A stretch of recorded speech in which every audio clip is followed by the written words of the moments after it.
occupation is simply backward looking and not forward looking.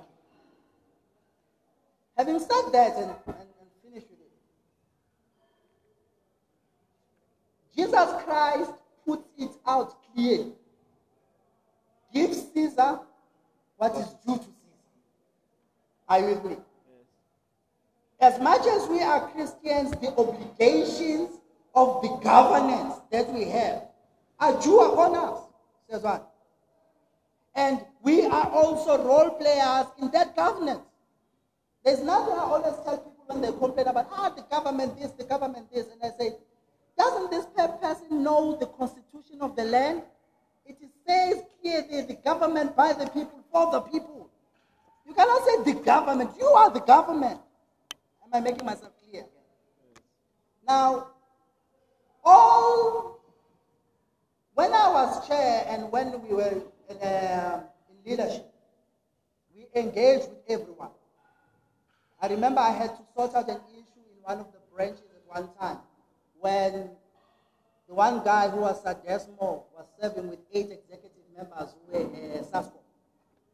And the days of the meeting, they'll say, we have a meeting on Tuesday, and then they have a meeting on Wednesday, they don't tell you. And those are the dynamics that happen. When I dealt with it, I had to say one thing. The goal of the Methodist student society is to see a student life saved. Are you with me? And we use all measures and resources that God has placed upon us.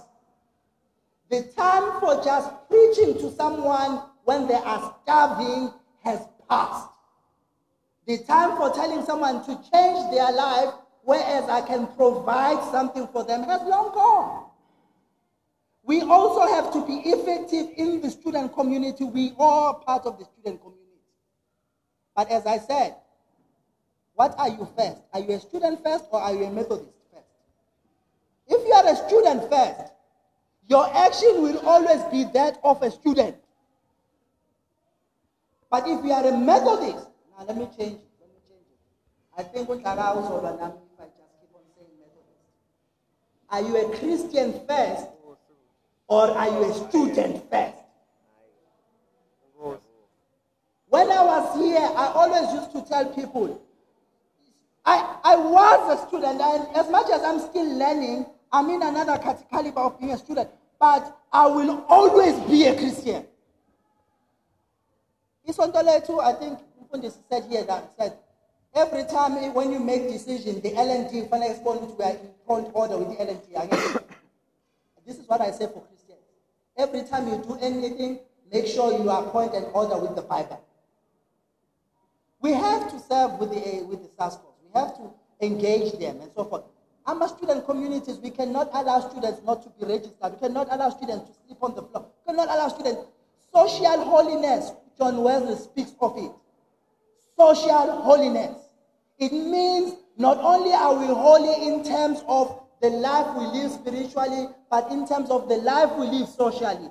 And I cannot call myself holy if someone in Mazio next to me is struggling and I'm not helping them. Holiness also has to be social. And the Bible clearly puts it out. It's Bible. If you have 2 pairs of clothing, 2, not 20 as we do, 2, and you know someone who needs 1, take the other one and give it to that person. If you've got more food to eat for the day, and you know someone who is hungry, take some of the food and give it to that person. Scriptural holiness. But in essence, and in ending, I want to say, whenever I engage with the SASCOs, the Sadesmos, the PASMAs and everything, I always used to tell them, be very careful about what you are proposing to me, because I'm a Christian. I remember the one time they said, we're going to give you a car to go where you're going, but you have to make sure that you disengage the kilometers. So so that you can travel wherever you want to go, but then make sure that after you then put them back. I said, thank you, I'll find alternative transport. Because the process of me disengaging the kilometers would have meant I have stopped being a Christian at that point. So we engage with them. We share resources. We go to them. We speak with them. But you have to remember, you are not one of them. Another minister said it good for me, and he said, we are called to save sinners. We are not called to sleep with them. And like girls will like say, I know,